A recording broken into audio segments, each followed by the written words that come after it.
তো hello guys, আসসালামু আলাইকুম। তো আজকে আমি আপনাদের দেখাবো গিয়ার সাইকেলের গিয়ার নষ্ট হওয়ার 5টি কারণ।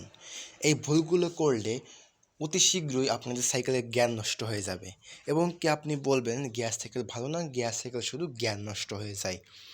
আপনি যদি আমার এই কথাগুলো 5টি কারণ যদি আপনি মনে রাখেন আর সেইভাবে সাইকেল চালান, তাহলে সাইকেলের গিয়ারগুলো 2 বছরের উপরে টেকসই হবে। তো আশা করি বুঝতে পারছেন কী কী সমস্যা, সেটা আমি আগে শিফটার থেকে শুরু করব। আপনারা আশা করি ধৈর্য সহকারে ফুল ভিডিওটা দেখবেন। আর ভিডিওটা ইনফরমেটিভ মনে হলে চ্যানেলটি সাবস্ক্রাইব করে দিবেন, সাথেই থাকবেন।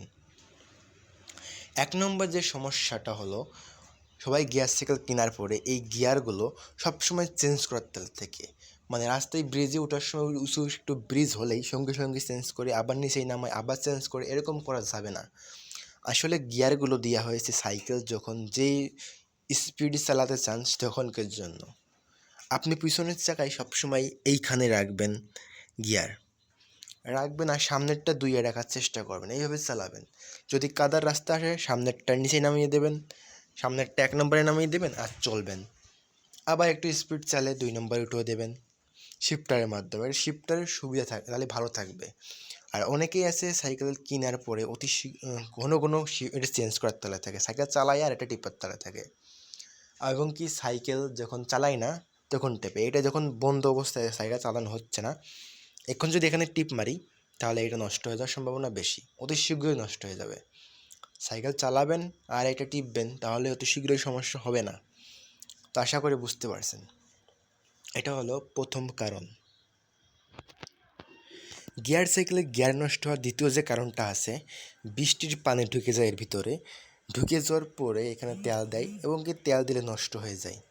আপনি কেবলের মধ্যে তেল দিতে পারবেন না, যখন পানি যেতেও পারবেন না। যদি পানি যায় তাহলে আপনি গ্রিস দেবেন, গ্রিস দিয়ে ইজি করে নেবেন। যদি জাম হয়ে যায় তাহলে মনে করেন যে গেছে গা, আপনার সাইকেল গিয়ার নষ্ট হয়ে যাবে।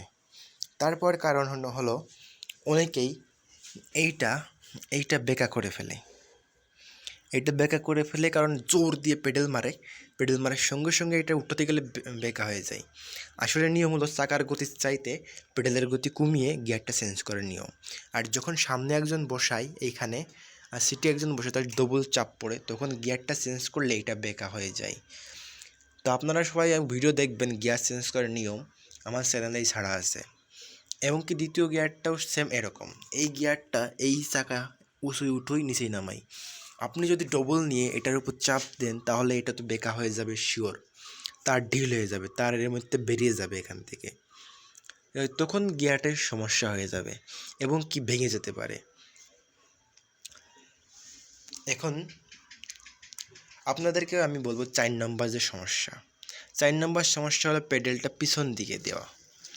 এই সামনের গিয়ার চেঞ্জ করেই আবার পিছন দিকে মারা পেডেল দেওয়া, এটার জন্য বড় সমস্যা হবে। আপনার গিয়ারটা চেঞ্জ করার পরে আপনাকে খেয়াল করতে হবে যে গিয়ারটা চ্যানেল থেকে নামেছে কিনা। যদি সাইকেলের গিয়ার এখান থেকে চেঞ্জ করার পরে শিফটার থেকে এখান থেকে নেমে যায়, তারপরে পিছন দিক দিতে পারবেন। একটু ওয়েট করতে হবে, একটু সময় দিতে হবে। আপনারা সময় না দিয়ে যদি চেঞ্জ করে ফেলেন তাহলে নষ্ট হবে 100%। এরপরে আরেকটা সমস্যা, যে 5 নম্বর একদম, সেটা হলো এই চেনে তেল দেওয়া। চেনে তেল দেওয়ার কারণে এইখান থেকে চেনটা স্লিপ মারে পড়ে যাবে, কারণ এই পাশে দেখেন কোনো সেফটি দেওয়া নেই, দেখছেন? তো ওইখান থেকে পড়ে গেলেই মনে করেন যে আপনার সাইকেলে চেনটা পড়ে যাবে, তখন পেডেল মারবেন এটা বেঁকা হয়ে যাবে। আর বেঁকা হওয়ার কারণে মনে করেন যে গিয়ার বেঁকা হয়ে যাবে, তখন গিয়ার ভালো কাজ করবে না।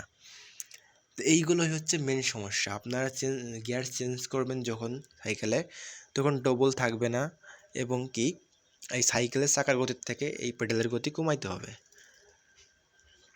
এটা করতেই হবে মাস্টলি। আর সাইকেলে ডবল না নেই ভালো, গিয়ার সাইকেলে ডবল নেবেন না, তাহলে গিয়ার অনেক টেকসই থাকবে। আশা করি বুঝতে পারছেন।